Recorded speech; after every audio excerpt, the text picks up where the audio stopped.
morning, good afternoon, good evening, depending on where you are. We're here for yet another episode of our podcast that is hugely popular with this community. It's all about bringing you speakers with all kinds of different backgrounds who have experienced all kinds of different things that we coaches face, and we love learning from the speakers about what they did, how did they overcome whatever struggles they had, and hopefully you will learn something very, very useful from today's session. I met Danielle a few weeks ago, and maybe you can tell us the high heels story as well now that I remember. And I found it really, really fascinating because a lot of the things that she struggled with is something that I've struggled with when I started out. And certainly most of you, or many of you probably have experienced some sort of a hiccup when you decided to go live, or are still considering going live but haven't done it yet. And so, yeah, Danielle is going to be talking to us about brand building online and things like that. Very fascinating topic. So Danielle, over to you. Share with us, what's your journey been like? What is it that you're doing now? And yeah, over to you. Perfect. Well, thank you so much, Rena, for having me here today, and welcome everyone who's watching live. I love having a conversation. So if you have questions, please type them in the chat. Rena is going to be watching that so very well. And this is all about helping you and helping you to be much more comfortable, courageous, and then more confident, being more visible in your business. So if you don't know me, my name is Danielle Joworski. I am a mindset coach and visibility consultant for women, specifically 40 plus, who really want to just step out and do what it is that they love to do. They feel compelled to do. They know that they have a mission to do in this life and being an entrepreneur, but they're feeling stuck. They have doubts, worries, and fears specifically around visibility.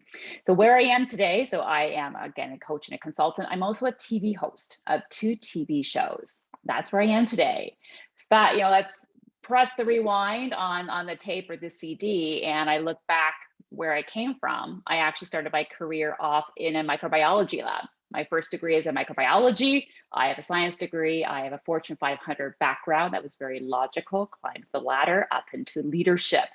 And I had an absolute fear of the camera. Right, going into my wedding with my husband, the joke was going into my wedding was who my husband would be in photos with, because I did not like the camera. When I'm in my 40s, so if anyone else watching is roughly that same age, you remember growing up, we had cameras that you had to actually pull out. They weren't on your phones. You had to you could hear when the flash got turned on. So you knew you had a little bit of time before that picture could be taken. So if you needed to dart away, you could, and that was absolutely me. Or it gave me time to say, hey, I'll be the photographer. I'll take your picture. And that way I could not be in the picture. I had a fear of visibility, and at 40, I made the decision to step off the ladder I had been climbing in Fortune 500. I didn't know what I wanted to do. I looked around at all my friends who absolutely loved what they did for their careers, and they were all entrepreneurs. They were all very successful. And I looked at what they were doing. They were so happy. They were fulfilled. I thought, oh, I want that too. How hard can it be? How hard can it be to be an entrepreneur? Because they're all successful. And so I made the decision, okay, that's what I'm going to do. I'm going to be a business owner and I'm going to figure it out. One of the biggest failures I had in my business the first time was becoming visible. I had a huge fear of being visible, stepping out, being heard. I was so uncomfortable on camera. There was this huge fear of what to say, how to say it. I didn't have the right look. I didn't have the right background, and I had this fear of people not liking what I was going to say. I had a fear of cancel culture at the time. Because of these fears, these doubts, and these worries, I actually ended up returning to the workforce after about 2.5 years. Because as an entrepreneur, I'm sure you know, if you can't be seen, if you're not heard, your audience and those that you want to help, they can't find you, they can't hire you. So I actually had to step back into the corporate world, which in hindsight was the best decision I made. It was extremely difficult and challenging at that time because there was a shame of my business failing. What were people going to say? And there was the guilt that I'd spent all this time and money trying to grow a business that obviously I wasn't able to do. So I returned to the workforce, but I say it was great because that's where the idea for the first TV show that I created, I pitched, I produced, and I hosted came from. And it was because I was returning into this workforce in this scenario, this environment where women were struggling. Women were struggling with career challenges that I used to have, I no longer had.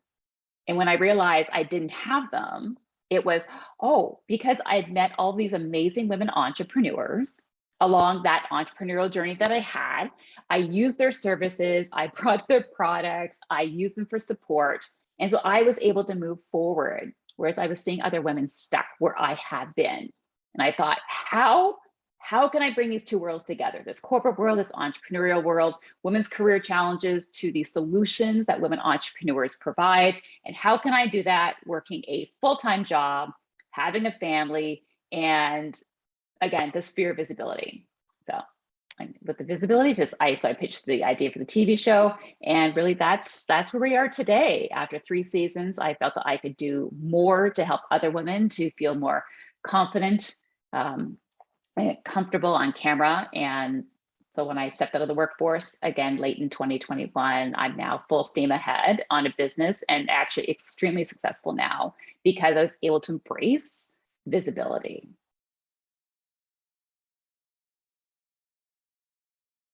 Hello, everybody. Thank you so much for sharing your story. You mentioned something that is definitely something I agree with. If you cannot be seen or heard, clients cannot find you. Yet many people, not just women, just generally, many people struggle with this, really showing themselves. They feel like they don't have a message, they will not be heard, and such. So what are some of the myths you would like to debunk when it comes to visibility? And what are some of the strategies perhaps that you could suggest, propose to people to help them kind of like reframe themselves that you perhaps also applied in your own life that gave you the greatest results in this area? Absolutely. So that's a great question, Rena. And so I'll start with the myths and some of the myths. And this is one that being the TV host really helped me to get really clear on, because as a host, it was great because I would be able to hear from audience members, viewers, guests, and just colleagues of mine as well. So I was able to get feedback from a number of different sources. There was always a fear, and I love taping guests. The most common question after I finished taping with the guest was, oh, I hope that was okay. I hope what I said is going to provide value. I always get the answer, yes. Yes, it does. Everything you have to say, everything you have to share about who you are, the solutions that you provide, what your business is, it is providing value and your audience needs to hear it. And I know this because I've heard from audience and viewers about the impact that watching a guest has had on them. I've heard it from guests when audience members, because they've seen them come on the TV show. I get feedback from guests saying, oh, I got calls, I got discovery calls, I've got clients, I've seen my social media numbers increase, all because they came out and they had the courage to talk about who they are and share what it is that they do. So there's the myth around, does someone need to hear me? Absolutely, yes. So everything you do and what you do in your business, if you have a love for it, if you have a passion for it, and you know you're solving a solution, your audience needs to hear that. They need to see it. And they absolutely need to hear it. So myth is, is something that I have to say? Is it a value? Absolutely. Another myth around visibility that I really like to talk about is the fact that when we think visibility, we have some people live here. So question for you, and if you're watching this on the replay, when you think visibility, do you think naturally bold? And when you think visibility, what does that mean to be visible to you?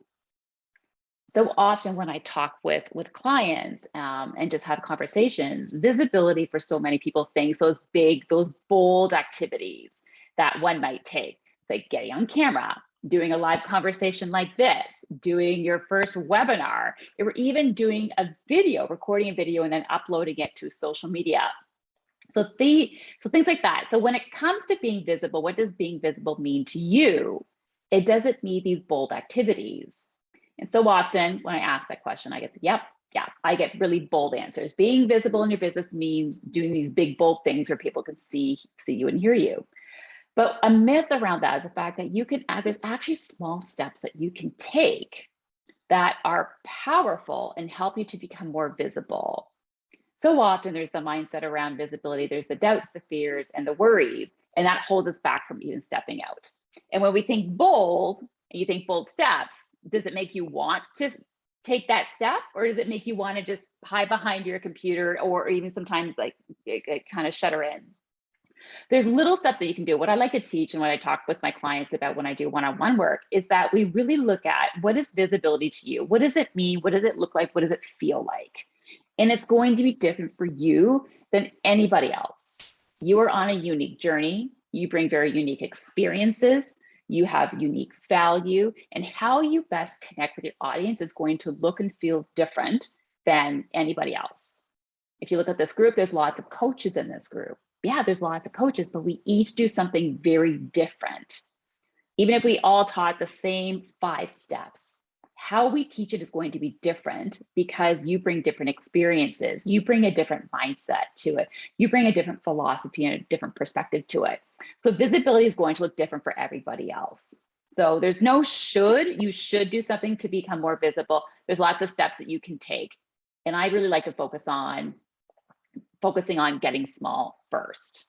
There's lots of small steps that you can take to become much more visible. And then as you get more comfortable taking those smaller steps, then that's where you gain the confidence. That's where you gain more courage to take the bigger steps and leaps. So a small step that you can take right now that can actually be huge from a visibility perspective is to look at your email signature.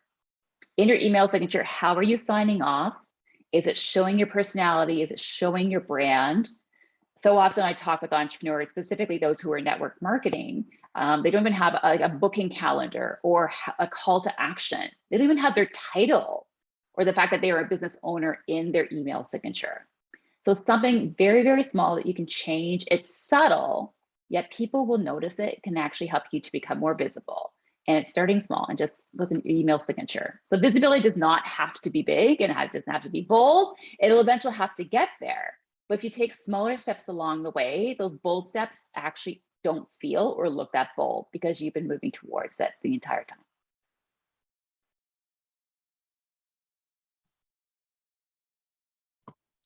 It's interesting. I was watching this news video about how social media is changing and changing how we perceive ourselves, and never before have we actually stared at ourselves so much like we do now. Like right now, I see myself as I'm talking to you, and I see all these other people who are joining us here on Zoom. Thank you so much for being here, by the way. And so never before we actually looked at ourselves so much. And so, but also never before has it been so easy to actually put ourselves out there and make ourselves visible. And that's certainly how I started. First it's just non-recorded, just meetings with other people. And then you become comfortable just talking to all kinds of strangers all around the world. And then before you know, you just press that play. And I remember being so afraid of pressing play and saying the wrong thing. And now it's just kind of like, whatever, the world is not going to end.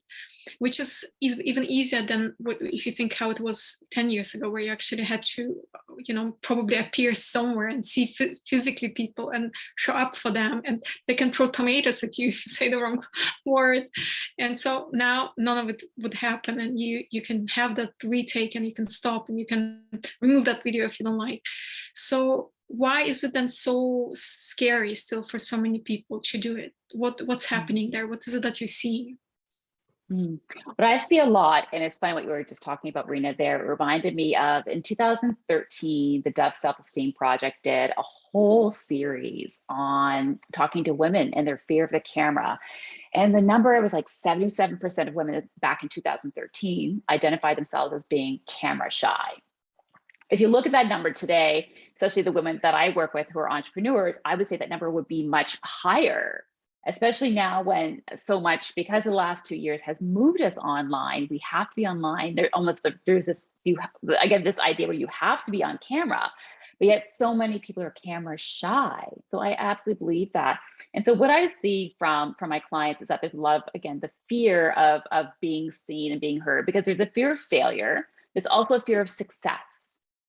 And so that holds them back and causes them to not move forward in their business and becoming more visible. But I always look at, so where are you right now? And let's backtrack. So what are your results right now? Let's backtrack it, because your results are a direct outcome of what you're thinking. And your thinking creates the feelings that you're having. The feelings actually drive the actions that you are taking. And even inaction is an action. So we're always looking at, so what are your results right now? We'll focus on visibility. So what are your results around visibility right now? How comfortable and confident are you on camera? And you can give yourself a rating on the scale of 1 to 10. How comfortable and confident are you in being visible today in your business? Whatever that number is, let's work it backwards.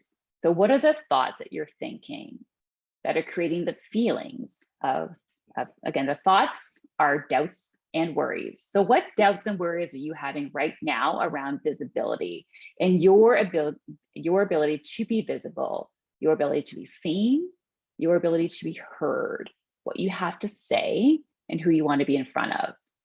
What are your doubts and your worries around that? And then what are your fears? Because what we think, everything that we think, we start to believe, whether we want to or not, whether we realize it or not. So what are you thinking? Again, these doubts and these worries. And these doubts and these worries are creating different fears and emotions. So what are these fears that you have around becoming more visible in your business? And understand what the fears are. And they may be real or they may not be real, but we need to honor the fears, regardless of what they are. But before you can actually become more visible in your business, you have to understand, what are you thinking that is creating the feelings that you're having, that is creating the results that you want. In order for you to become more visible, you have to go back and start thinking differently about who you are, the value that you provide, service that you're offering, and the impact that you can offer to your ideal client. And then you start shifting your thinking about, what can you do? What can you do to become more comfortable around being visible? What can you talk about that you know your clients are struggling with? And then you start taking small steps around how you want to show up in the world, how you want to present yourself. But I talk about like a 4-step process to becoming more visible. And the first step is be clear. And be clear about not only what you want to say, but how do you want to show up? Where do you want to show up? And what does showing up look and feel like to you? If you can create a statement, but almost an affirmation, but I show up confidently on camera every single day, providing value that I know my clients need to hear and they want to hear. So creating an affirmation around, what is you being visible look like and feel like at the end of the outcome that you want. And again, it's going to be different for you than anyone else in this group, anyone else who's watching this video. Step 2 is start small. So when you have that clear picture of where you are at the end, I'm always big on my background. I'm Fortune 500. So my background used to do adult education training and process design and system development. So it was all about steps. So I'm all about, so where are you at the end point? So again, that clarity, where's that end point of the outcome you want? Now reverse engineer it and break it down into really, really, really small steps. So that where you are today is where you are, and that's okay.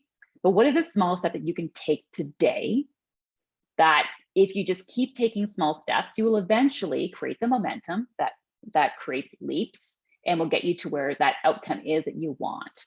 So hey, what's one small step that you could take today to start becoming more visible and start working towards achieving that outcome that you are really clear on?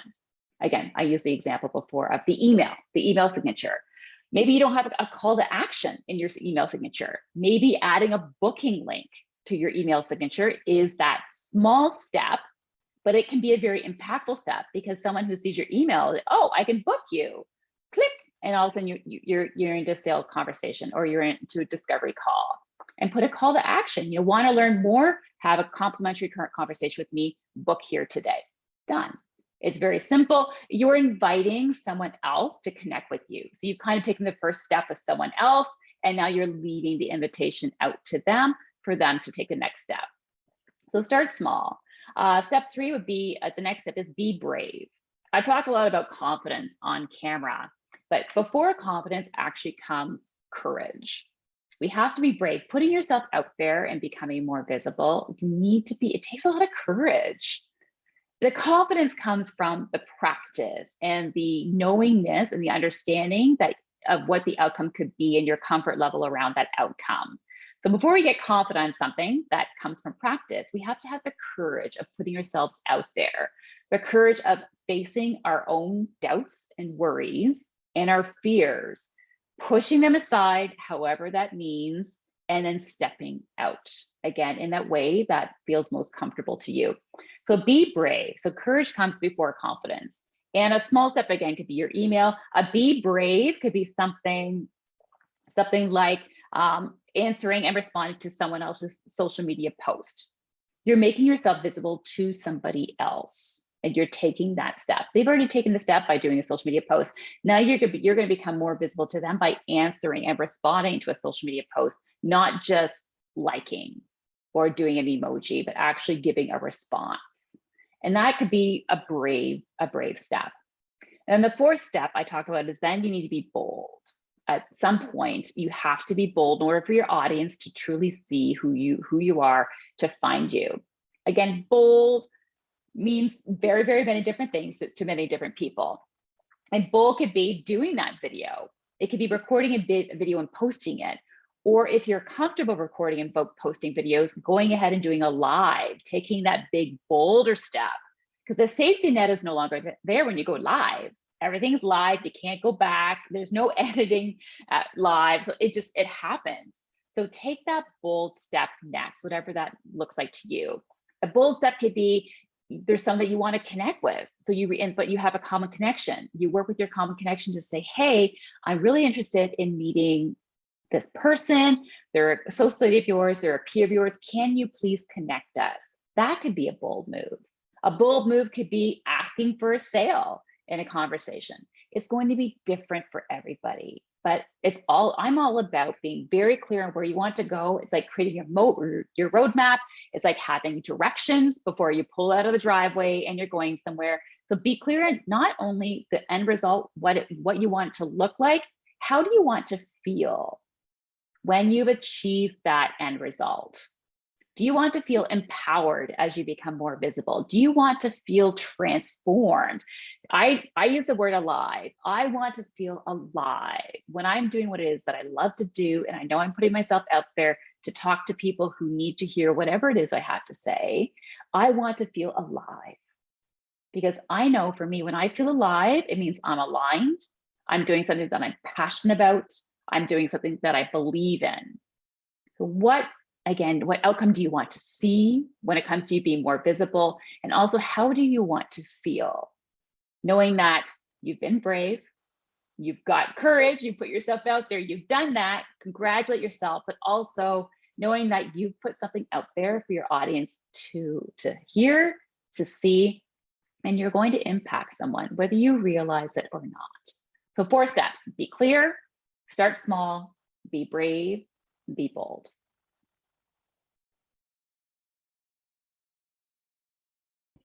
Interesting. I took notes of that formula. And my question would be, I mean, there's just so much one feels as if so much is going on right now on the social media. A lot of people are going live, but there is often very little engagement. And I guess that little lack of engagement often discourages people from doing more, because we often don't have the persistence to actually continue week after week, month after month, especially if we don't see results, if we still don't get clients through it, and we don't know what we're doing wrong and such. So what would be your advice there? Mm-hmm. Great question, Rena. So when it comes to engagement, that's a huge one, because there's the vanity metrics. There's the, oh, I don't have enough likes, or no one's responding, no one's DMing me. Know that think about, for you to put yourself out there, how much energy did it take? What doubts, worries, and fears did you have to overcome to do that? And just think of everything you had to do to put yourself out there, and think about your audience. And just imagine and put yourself in their shoes, and you put yourself out there, which is great, and everything it took for you to get out there. Silence doesn't mean no engagement. Sometimes silence means that your audience has to work up the courage to become visible to you at the same time. So you're putting yourself out, they're seeing you put yourself out there. So they're seeing that as a bold, potentially a very bold step. They could be seeing it as brave. They could be seeing it as bold. They may not be at that same place as you yet, where they're feeling brave enough to even like your post, or they're feeling more bold to actually respond and write something, a comment, or even DM, or click that button to book a meeting with you, or a conversation with you. So if you're not getting the engagement that you want, then just think about how much it took for you to put yourself out there, and flip it around and look at it from your audience's perspective. How much courage might they need to have in order to put themselves out there? A story I can share is I did my first TV show, The C-Suite, for 3 seasons. About halfway through season 2, so I've been, producing and hosting the show for about 2.5 years. I was connected to a woman through a mutual friend. We're having a great conversation. I said, well, how did you know about me? Because she had mentioned before that she had seen me and she had heard of me. Like, oh, okay, well, how? Because how did that happen? And she said, well, I've been following your TV show. I've had a couple of friends have been on your TV show. I'm like, oh, you have? She's like, yeah. And she said, I love what you do. I love what you stand for. And we had this great conversation around it. And it wasn't until she told me this story that she'd been following for years, 2.5 seasons. She was following me, but she confirmed she never engaged in a post. So she never liked, she never commented, but she was there watching. And she was watching the guests who were coming on the show. She was watching me, but I never knew. It wasn't until we actually got connected through that mutual friend did I know that someone had been watching and following me and following my work. So again, we look at these metrics, and that is one. Again, we look at leading and lagging metrics. It could be one leading metric that you want to look at. But when I say you're growing your business and you're starting to put yourself out there in new ways, especially if your audience isn't used to seeing you in that way, bring them along the journey with you, and they may just be a few steps behind you in that journey. If it took you 6 months to get the courage up to post a video, it may take your audience 6 months to get the courage up to respond and become visible to that video that you put out there. So I'd say if you're not getting the engagement that you want, part of it is that your audience has to have the courage to reach out and be visible to you as well. And also get some feedback. If you're really not sure, have a friend or a peer look at what you're putting out there, and just get some feedback on that. And if you have an ideal client, if you have clients, ask them for feedback, or ask them, what do you want to see in content that's being put out there? And a lot of times they'll tell you what they want to see. Will they engage? They may or they may not. But I guess when it comes to, again, the engagement piece, if you don't have engagement that you're hoping to see, or you think you should have by now, know that the amount of courage that you had to put yourself out there, your audience has to have that courage too. Ask for feedback, and then also ask your clients that you have now, or even ask your social media followers, what do you want to hear about? What do you want me to talk about? And they'll tell you, and then now you're giving them exactly what it is they're asking for. In your experience, how often do you think one person should be visible? Every day, once a week, once a month?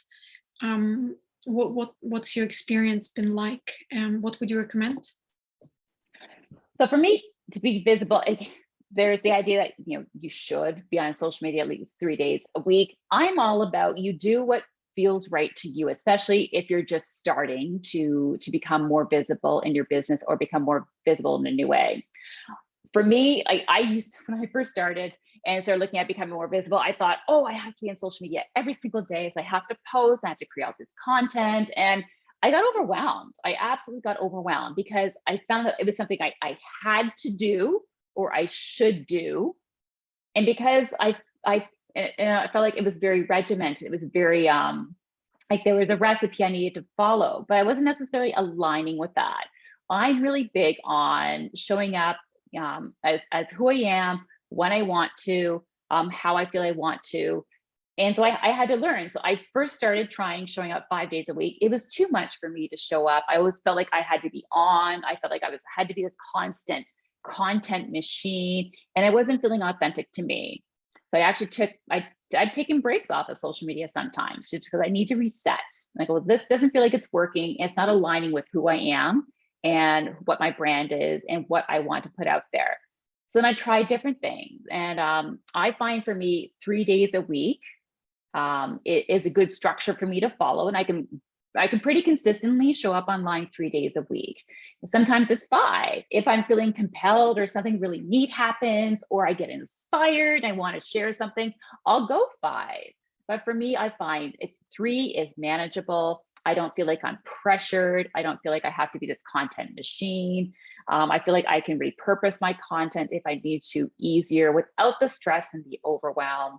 And so for me, I say 3, but especially if you're starting out wherever your visibility journey is, you may already be doing 3 and you feel like you want to do 4, then do 4, try it. But I'm big on start small to get yourself into the rhythm, to get yourself into the discipline of creating that one post, whatever it happens to be. And then as you get more comfortable, more confident, and then you start freeing up your different time. So I'm all big on not working too much or not working hard, but kind of working with your schedule and not spending all your time working in the business, but working on you as well. So I'm big at start small, get a routine in, get something that feels good. And once you're very comfortable with something, to me, that's always a sign that it's the time to grow. It's time to take that next step. So it may be you start with one visual post once a week. And once you feel getting the rhythm of that, you kind of get, what do you like to post? So kind of post there, and then maybe work up to 2. And it could be things like, it could be a quote, or it could be a story about yourself. Again, it's going to look different for everyone. And then you work from there. I don't do stories. I don't do a whole lot of reels. I know people love them. And there's a lot of people who say you should do those. That's where a lot of the content is. That's what people are looking for. I don't do them because for me, it just seems to take more time to do a story or a reel than it does for me to just pop on a live or do a quick recording in Zoom, upload to Canva, put some graphics around it, and then throw it onto social media. So you do what you feels good to you. But explore, try things. The odd time I will do a story or a reel, but I have to kind of be in the mood for those. But to take that next step again, and the frequency, find what works for you that is manageable, that is not overwhelming, and then find the format that works for you as well. And have fun. At the end of the day, have fun playing with where you want to show up, how frequent you want to show up, how you want to show up, what you want to say. Have fun with it. Because if we're not having fun, then it becomes a lot harder work. I know you touched slightly on it, but I would love to hear more about what your preferred social media platforms are, and what is your preferred framework. You mentioned you do posts, you do quotes, but when you actually go live, how long do you think is a good length for it, for a live, for a video? And what's your format like, from the hook to the conversation and your end? What is your formula, if you would like to share? Okay, so I'll start at the beginning. So my preferred place to show up. So I like LinkedIn, just because for me, that's where my ideal audience is. I like LinkedIn. My next would be Instagram. I just find Instagram to be really fun. With the pictures, it's got to be something about it, but Instagram I find fun. So for me, it goes LinkedIn, Instagram, and then Facebook. So for me, and that's just where I find I get the most engagement as well, is on LinkedIn. So that's, again, where I get more engagement. That's where I'm going to play a little bit more as well. When I go, so the content that I like to put out, I will do a post, I'll do tips, I'll do a personal story. What I like to put out a lot is I'll do a personal story. I can tell you from my experience, when I look at my metrics afterwards, it's those personal stories that get the most engagement, that get the most views. So I like to put those in every once in a while. I'm very specific around what I share, though, about my journey and who I am. I do have boundaries around what I will share, what I won't share. And that's part of when I talk about be clear on what it is that you're okay sharing and what you're not okay sharing. So things like, I really don't talk about my family all that much. I do have children, but I don't talk about my children. Me more because they've asked for privacy and I respect that. To children, like my family isn't part of my brand per se, so I don't talk a lot about my family. There are specific parts of my journey that I talk about that I'm clear on. So again, talking about when I talk about clarity, again, be clear on the end destination, how you want to show up, how you want to feel. Also, what are you going to talk about? Talk about versus what you're not going to talk about. And then how when I show up, so I like to show up again if I can do lives. I like lives because again, for me, it's me personally, and I had to work up to doing this, and being on TV helped me with this. Live is the easiest for me because you push a button. It's the go live button, and you just show up and you have talking. And I have a format that I follow as well. But for me, it's the least amount of technology. If something goes haywire, because technology goes haywire, our internet starts going a little bit wonky. There's always system upgrades, and you've got your computer, your laptop, sometimes it's upgrading slower than your actual app that you're using. And sometimes things don't flow as properly. I've had things go absolutely really bad live using a new streaming app. And it happens, but for me, it's still the easiest way because it's the button. And if it's technology, we've all got the best excuse. We all kind of expect technology to be a little twitchy sometimes. So people understand when technology doesn't always work great, especially when you're live. So I like live. The format that I tend to use is, so my background is adult education. So I tend to bring a lot of that into the content that I talk about and how I deliver it versus a more marketing perspective. When I look at a lot of, say, webinars out there, or I look at online training videos and some of the posts that are out there, they're very, like, there's that marketing side of it. When I do live conversations, typically the live thing, like the live, where I do a webinar type activity, it'll be anywhere between 30 and 60 minutes. And I do follow a format that is it's more based on adult education, where it's the with them. So looking at what's in it for me, that's the number one principle for adult learning with Maslow, is what's in it for me. It kind of so what's in it for me. So looking at the perspective of the audience, what's in it for them, for whatever it is you're going to talk about. What are they going to know when you're done speaking? What do you want them to be able to do, or how do you want them to be able to feel or have an awareness of? So I always focus on that. So when I go live and do these webinars, I use the adult learning format, where I look at the user, what's in it for them, what do I want them to know, be able to do, or be more aware of, or feel by the end of whatever it is I'm delivering. And that could be if I do a 60-second video, or even if I do a 60-minute webinar. So I use that format, and then I work backwards. If I want you to know something, how can I deliver that information in a way that is as simple as possible, so that my audience will be able to hear it and to see it? So again, I'm all about reverse engineering. So again, you work from the end, or getting clarity on what the end, what's the with them, what I want them to know, be able to do, or feel, or have more awareness of, and then how can I deliver that information in a way that is very simple, it's easy, it's fast.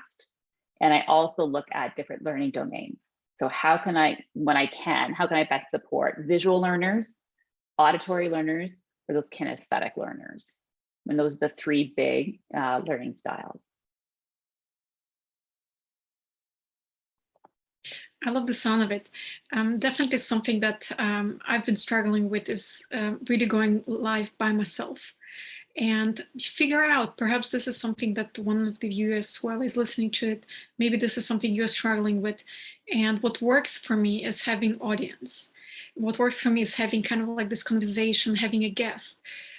If going live and just talking alone is not something that you're strong with, but you are able to better voice your ideas when it's kind of like a conversational style interview, whatever it is, then do that. Invite a friend and do that. And you can actually crop out your answers so that then it looks like you're just talking by yourself.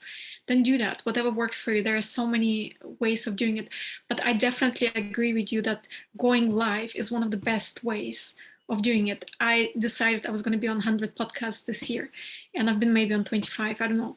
And almost nobody does it the way we do it. Like now, we're just going live and we're recording and we're going live on Facebook at the same time. Almost, I've never had anybody recording me and streaming live. It was always pre-recorded. There are no guests, like we have guests here with us on Zoom. Drop your questions in the chat if you have. And there is kind of like this interactive component is not built in.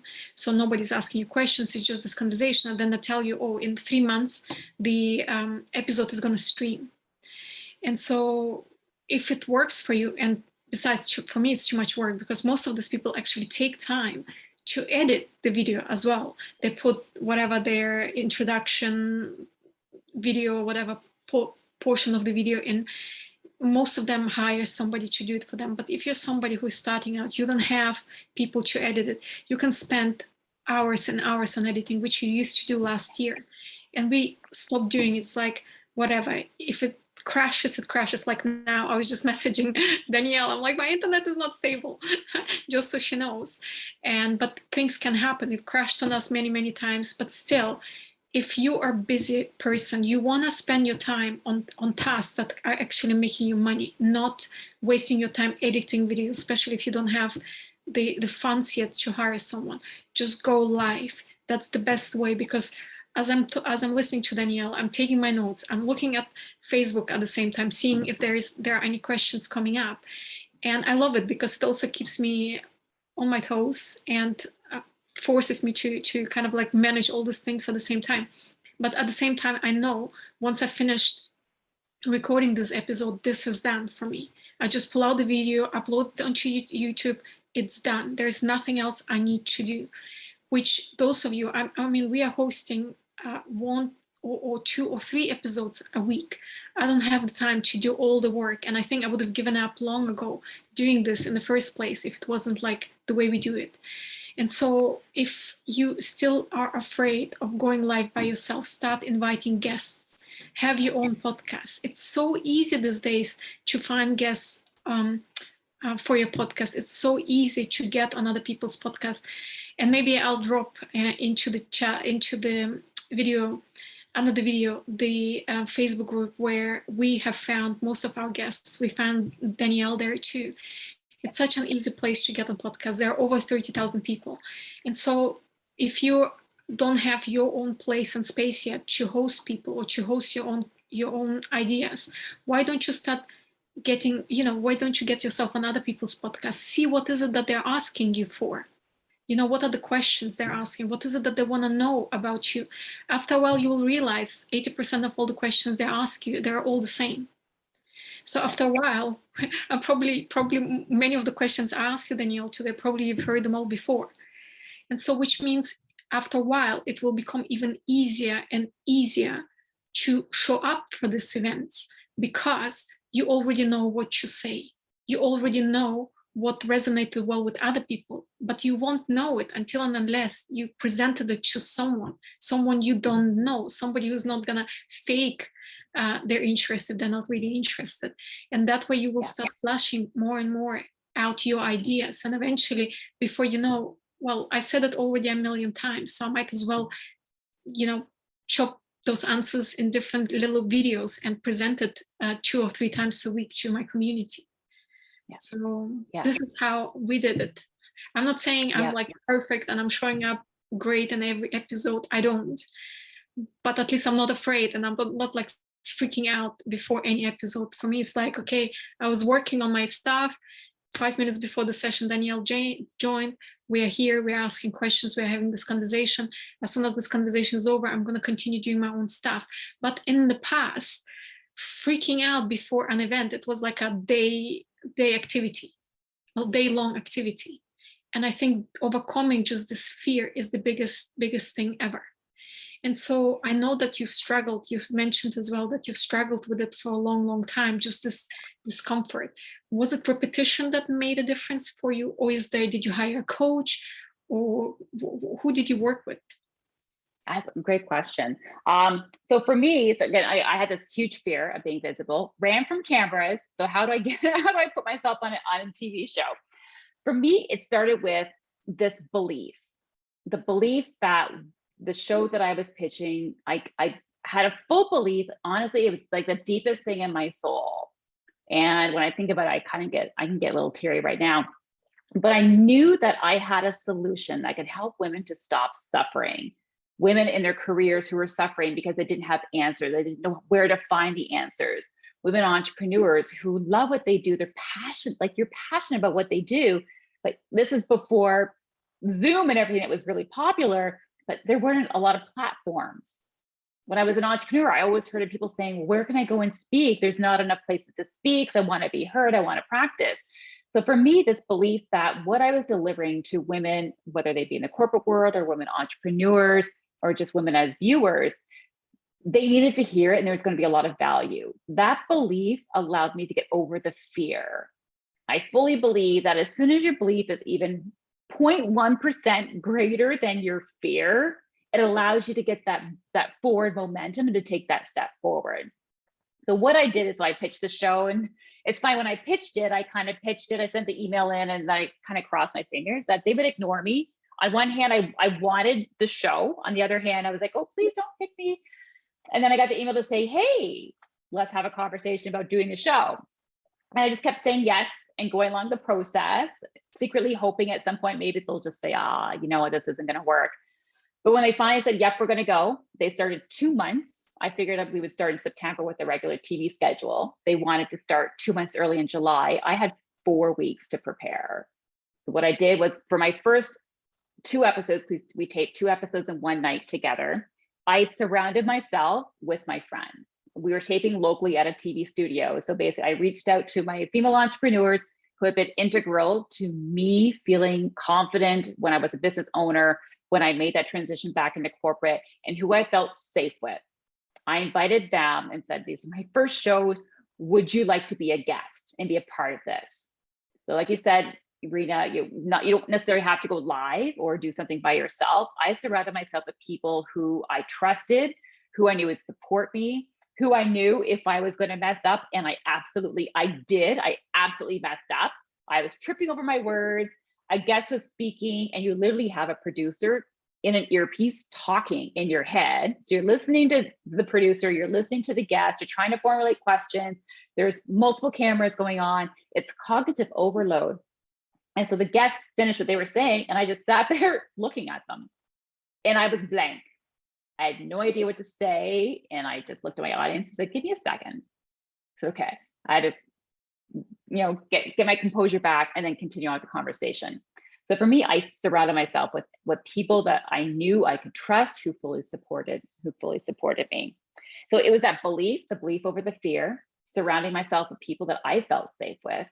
And at the same time, creating a very safe environment for women to be walking into as a guest, because I knew how much fear and anxiety I was having showing up on camera. I can only imagine what they might have been feeling as well. So I was also focused on creating this very safe environment for women to show up in. And then I also got a coach. I had a mindset coach that I was working with, and it took a lot of mindset work to get over a lot of the fears and doubts and worries. But then I also got an acting coach, because I had, again, no experience showing up on TV, let alone just a camera, really, to really get those fine-tuned kind of nuances, how to speak, how to carry myself, how to ask questions as an interviewer in a way that, again, I'm always big on how can I create the best experience for my guest. So I needed to go and get coaching so that I could better help create the experiences that I wanted for the guests.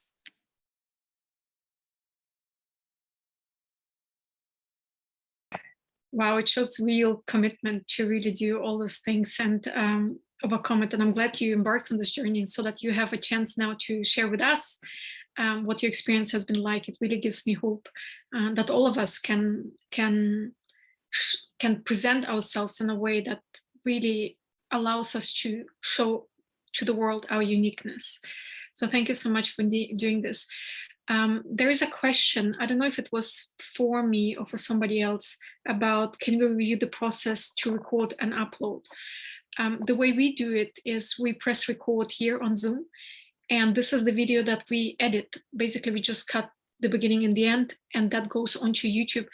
But there are platforms where you can actually go live and it streams directly into LinkedIn, YouTube, Facebook, Instagram, TikTok, probably, in all of those platforms. And I think it's about $10, $20 a month. It's really not that expensive. So if you want to save even more money or more time, then you might want to use one of those streaming platforms, and you click just record, play, go live, and the whole system does it for you once you integrated all your social media accounts, and you can go live directly in all of them. Why many people prefer uploading their videos on YouTube is because of that binge watch possibility. Like many videos that you upload onto LinkedIn, Facebook, they disappear after a while. They just get lost among all the other posts. But when you have a YouTube account, it's just there. It's just there. People can go on it and they can binge watch, find your older videos. And that's the thing. By building your platform, your visibility platform, if you want to call it, it might be that in the beginning you get very, very few views. However, like for instance, now we had so many incredible speakers over the last 1 year with us, and the videos are living on YouTube still. Whenever I'm talking to somebody and somebody's asking me, for instance, visibility, I'm like, go check out Danielle's video, it's there. It's so easy for them to find it on YouTube, and that's why we do it this way as well. And so that would be our process for recording, uploading. I don't know if your process is slightly different, Danielle. No, it's very similar. So I will use Zoom, and I am big on free. Just again, especially if you're a new entrepreneur, you're starting out and you want to be very, intentional around your dollars and where you're spending them. I love Zoom because you can record Zoom on a free account, and then you can upload to wherever you need your video to go, and it's free. A lot of the streaming softwares that Rena was talking about as well, there's a free version where you stream directly to your social media accounts. You have to pay in order to download the videos. So depending on what you'd be using your videos for, you may the free version. I use the free version. The free version may be fine, or you may want to do it paid as well. So yeah, same thing. So I'm big on free. If I can use free, why not? And then a lot of times I'll record something on Zoom, a shorter video, record it onto Zoom, download it to my computer, and then you can upload them into Canva. And again, Canva has a free version, and that's where you can chop. And I like Rena said, I just kind of take out the very beginning and the end of the video, so you don't see me pushing the button really. So I chop and then cut those out, and then you can put graphics around it in Canva, and then download it to your phone or your laptop and post that on social media as well. Again, completely free between Zoom and Canva. So free, and again, easy. I think there's another question. Yeah, another question about what do you think about using a script? The person says, Deb says, my mind goes blank on video. Yes. So script, again, for me. So if you actually go to my LinkedIn, Danielle Joworski on LinkedIn, I did a live last week, 30 minutes, and I was talking about visibility. And I had a book with me. I don't have the book here, but basically at the very beginning I said, I've got notes. So here's my book. And I kind of held up my book and said, here's my notes, because I want to make sure I catch everything. I'm okay and I'm comfortable basically letting people know I have notes. So if you see me looking down, it's because I'm looking at my notes. Some other things that I will do is I'm big on sticky notes, and the little sticky notes, and I will write out, whatever it happens to be, typically 1 to 3 points that I want to talk about, and just in very, very short words. What are the 3 things I want to talk about? I want to talk about my 4-step process. I want to talk about the benefits of visibility, and I want to talk about myths. And I'll just put, the process, steps, visibility, myths on a sticky. And if you put the sticky right, I'm going to put my finger up so you're going to kind of see me blocking the camera, but right around where the camera lens is. So what happens is that way basically in your peripheral. So you kind of have a little bit of notes for you to follow, but when they're in your peripheral, you don't necessarily have to look to see it. You're not seeing your eyes moving. Remember, the camera picks up almost anything, especially if you're using a high def external webcam. Or what you can do is you can have your sticky or your notes up again around the camera, the lens, sit back a little bit further.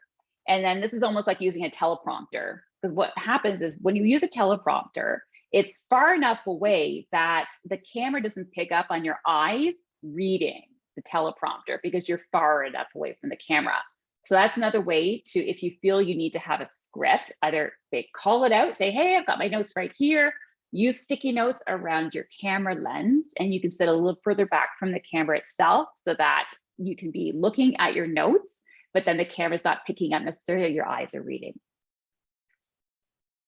Good question. And perhaps if I may add something to this. In my experience, my mind went blank when I was parroting somebody else's words. It wasn't my experience. It was something I read, tried to memorize, didn't quite understand, and then I tried to present it. But when you are sharing something that is your personal story, your personal insight, your personal, like, this is the technique I've tried and that's worked for me, and I highly advise you use it. It's very, very personal. The more personal your message is, the less likely it is that you're going to forget it. And so ask yourself, are you forgetting just because you're afraid? Because you have an emotional whatever? Or are you forgetting it because you're trying to present something that is maybe not really under your skin to such an extent that you can say, this is my life, this is my personal experience? So when you go live and you decide finally to show up, focus maybe on the things that you know in and out, because that's when people really see there is passion behind. Like just me like saying this, I used to forget things because I was parroting somebody else. It's so close to, it's my experience. I suffered from it. I was trying to say something that wasn't really my experience because I thought I wanted to sound smart. But then, it was just not working out. People were not interested in it. There was no passion behind it. I was just trying so hard to remember what I was going to say, and nobody connected to the message. And so the more I force myself, or my experience forced me to become much more authentic and really go back to roots. Who am I? What's my true experience? What have I tried? And speaking from that place and space, it's so hard to forget things in that way. And so maybe give it a try. Maybe give it a try. Really speak about the things that you truly know about, because that's what your clients are going to connect to. You cannot just go and I keep saying Tony Robbins. Once I had last year at some point, somebody forced me into this discovery call with one of the people of Tony Robbins's.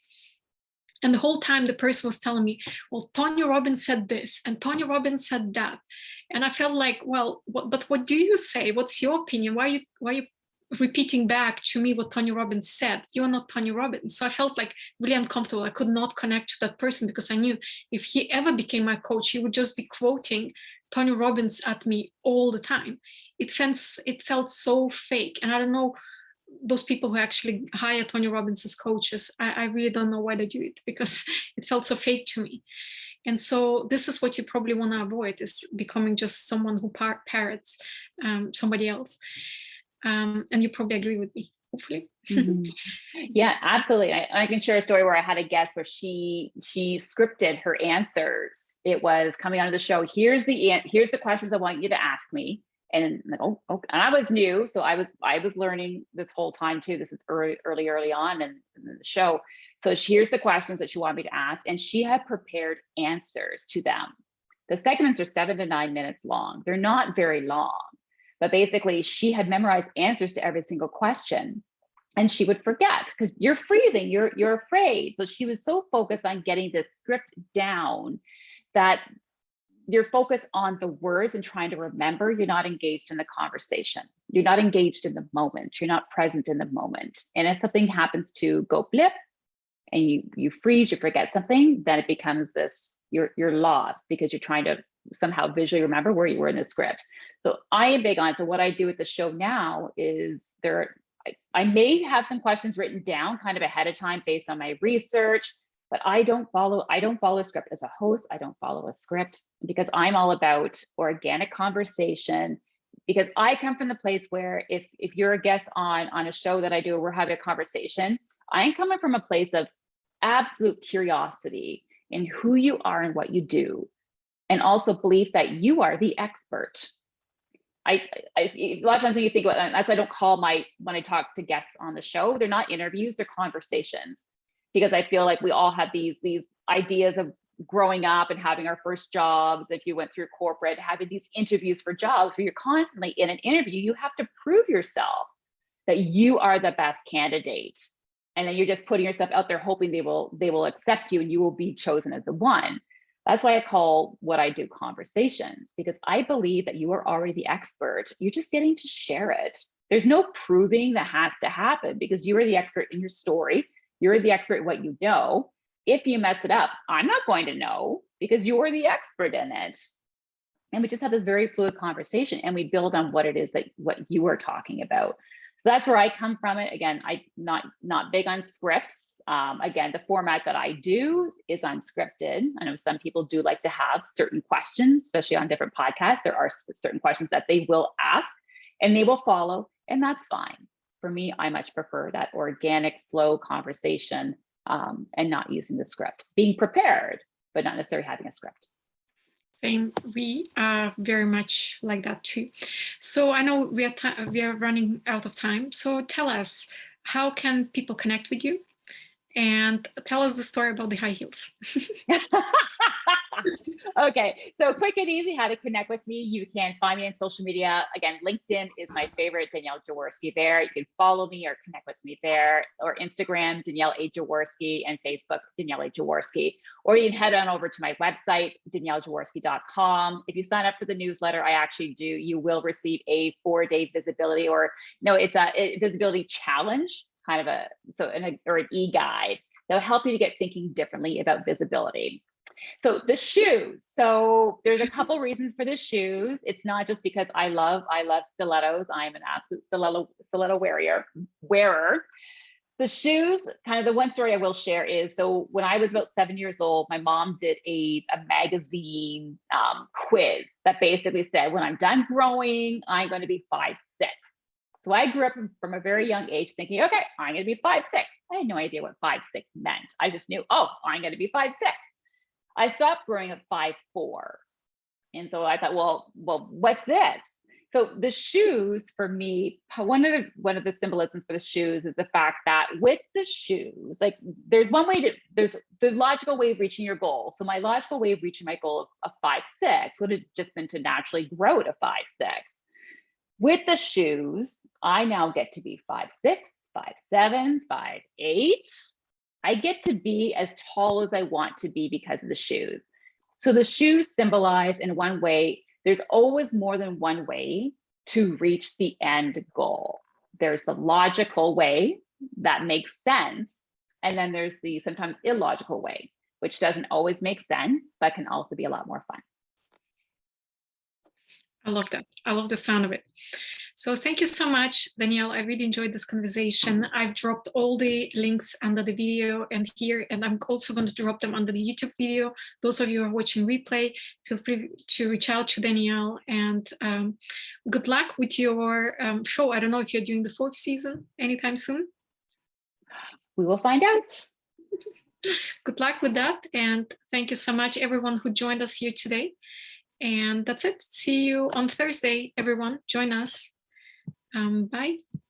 Bye. Thank you, Rena. Thank you, everybody, for being here.